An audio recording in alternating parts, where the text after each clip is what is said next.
इस समय कोई, इनको सबसे बड़ी परेशानी ये है कि इनके पास ना तो अलाव है और ना भी स्वयंसेवी संगठन सक्रिय हुए हैं जो इनके लिए कई बार कंबल लेके आते हैं और भी दूसरे वूलन कपड़े देते हैं, पर अभी थोड़े थोड़े दिनों बाद वो भी सक्रिय हो जाएंगे। लेकिन फ़िलहाल इनकी मूल परेशानी ये है कि ये अपने गांव से 4 साढ़े 4 बजे यहाँ के लिए निकलते हैं, चौराहे पर आकर खड़े हो जाते हैं। बिल्कुल। और ठंड में इनका काम जब लगा तो लगा और नहीं लगा तो ये वापस शाम को बिल्कुल काम के आस में बाहर निकलते हैं और अगर मौका मिलता है तो काम भी मिल जाता है, लेकिन अगर काम नहीं मिल पाता है तो पूरा दिन सर्दियों में अपने आप को कहीं ना कहीं परेशानियों के बीच डालना पड़ता है। शिवपुरी सहयोगी अतुल गौड़ भी जुड़े हुए हैं। अतुल, क्योंकि लगातार हर जगह का हमने मौसम का हाल जाना, ऐसे में शिवपुरी में कैसा मौसम का हाल है, लोगों के बीच किस तरह की परेशानियां बन रही है बदलते मौसम के साथ?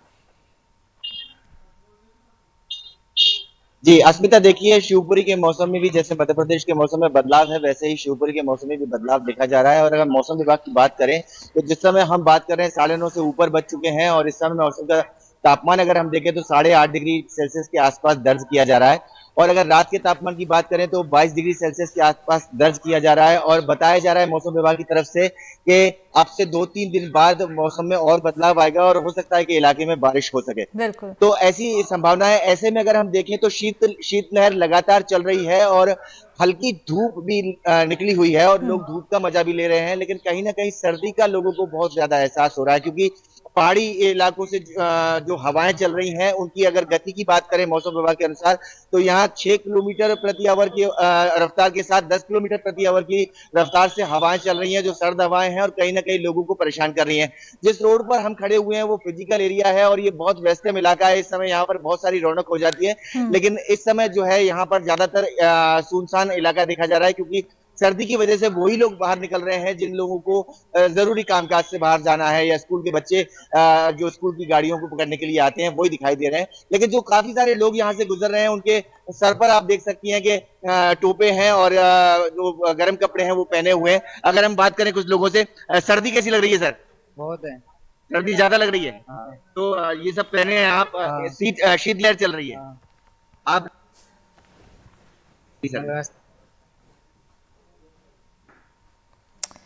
बिल्कुल।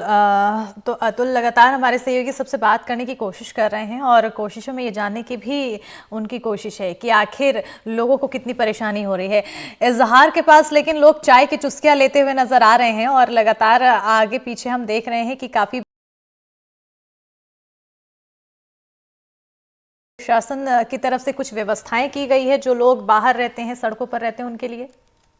देखिए, अगर हम बात करें तो रात के समय भोपाल का जो तापमान है वो 10 डिग्री 11 डिग्री के आसपास रह रहा है, जिसके चलते जो नगर निगम है उसके द्वारा जो अलाव की व्यवस्था की गई है। फिलहाल सुबह और दोपहर के लिए इस तरह की कोई व्यवस्था नहीं की जाती है। तो कहीं ना कहीं जो भोपाल के लोग हैं वो ठंड के दिनों में आपको इसी तरह दिखाई देते हैं, या तो वो चाय की चुस्कियां लगा रहे होते हैं या फिर जो विंटर वेयर से उनके सहारे वो अपनी ठंड को जो है ठंड से बचने की कोशिश करते हैं। कुछ लोग यहाँ पर आपको मफलर भी पहने हुए दिखाई दे रहे हैं। 9:30 बजे अगर इस तरह का माहौल है तो आप समझ सकते हैं कि भोपाल में कहीं ना कहीं जो ठंड है उसने अपना सितम दिखाना शुरू कर दिया है। और मौसम विभाग की मानो तो आने वाले दिनों में ये जो ठंड है और बढ़ सकती है। हालांकि जो अगर हम बात करें दोपहर में 1-2 बजे तो 3-4 बजे तक तो थोड़ी थोड़ी यहाँ पर गर्माहट रहती है और जो विंटर वेयर्स आप पहने होते हैं उनको उतारने होते हैं, लेकिन जैसे जैसे शाम शुरू होती है तो वो फिर ठंड बढ़ जाती है। तो कुल मिला के ये कहा जाए कि भोपाल में सुबह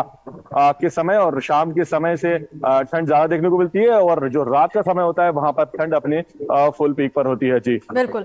तो कहीं ना कहीं यही देखने को मिल रहा है कि अधिकतर जगहों में सुबह और शाम और रात के समय में ज्यादा ठंड है, बल्कि दोपहर में अगर तुलना किया जाए तो थोड़ा कम असर देखने को मिलता है। नीलेश, अगर हम रैन बसोरी की बात करें तो क्या कुछ प्रशासन ने इंतजाम किए हैं?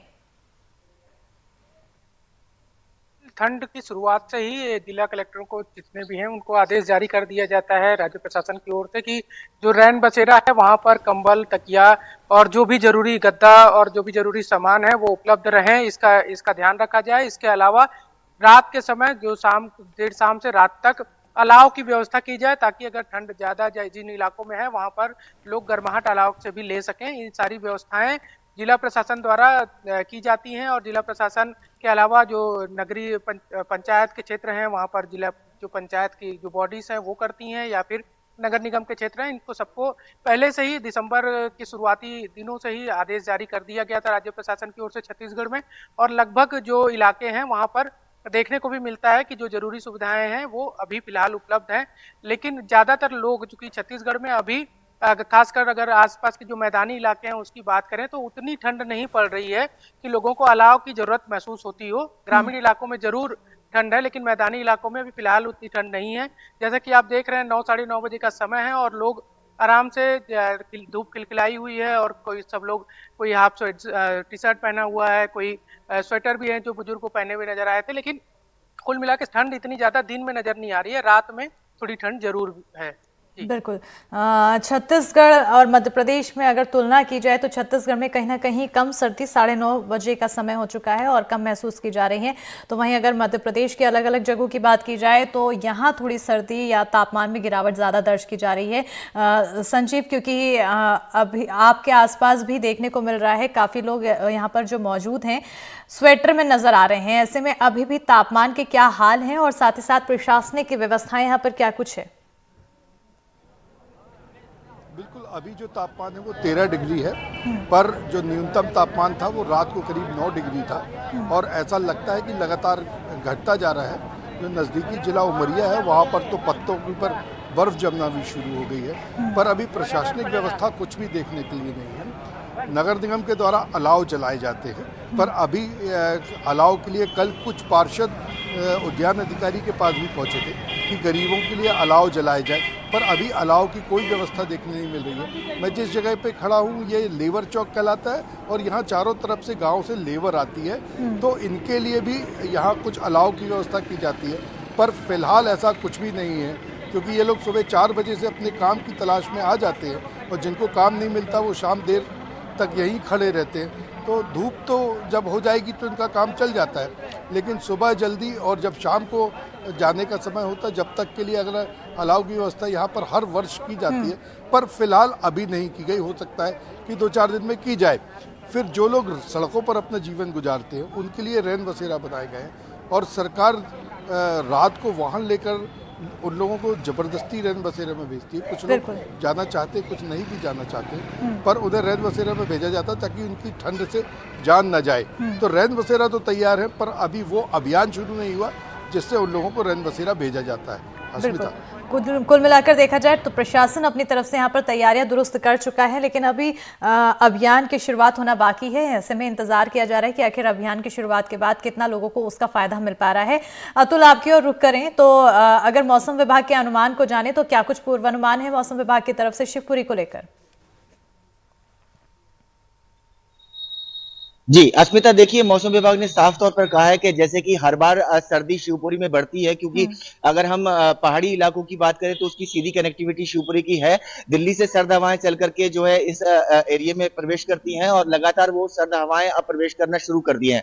तो जैसा मैंने आपको बताया कि करीबन जब हम बात कर रहे हैं इस समय तो लगभग न्यूनतम तापमान 8.5 डिग्री सेल्सियस से आसपास दर्ज किया जा रहा है और रात का तापमान 22 डिग्री के आसपास दर्ज किया गया है। तो इस तरह से सर्दी बढ़ना लगातार मौसम विभाग के अनुसार अब तय है। और ये जो साफ तौर पर आप देख रही हैं कि खाली सड़कें इस समय 9:30 पौने 10 बजे के बीच में हम बात कर रहे हैं और इक्का दुक्का लोग निकल रहे हैं। ये बात आपको साफ तौर पर समझ आएगी। ये दिख रहे हैं मफलर बांधे हुए, इस तरह के लोग जो हैं वो सड़कों पर नजर आ रहे हैं, जिनको खास तौर से काम के लिए निकलना है वही लोग निकल रहे हैं। तो ये जो दिखाई देता है, अगर हम प्रशासनिक व्यवस्थाओं की बात करें अस्मिता, तो ये प्रशासनिक व्यवस्थाएं यहाँ पर एक आनंदम बनाया गया है मध्य प्रदेश शासन की तरफ से। जो गरीब लोग हैं उन लोगों को कहीं ना कहीं सर्दी में गर्म कपड़ों का जो लाभ मिल सके, उन लोगों से कहा गया है कि आपके पास अगर गर्म कपड़े हैं तो ये गर्म कपड़े यहाँ दे दीजिए ताकि उन लोगों को पहुंचाया जा सके जो इनकी जरूरत रखते हैं। तो ऐसी बातों को लेकर के अभी प्रशासनिक व्यवस्थाएं शुरू की गई हैं। लेकिन जो अलाव जलाने की बात है, अगर नगर प्रशासन की बात हम करें तो नगर प्रशासन की तरफ से अलाव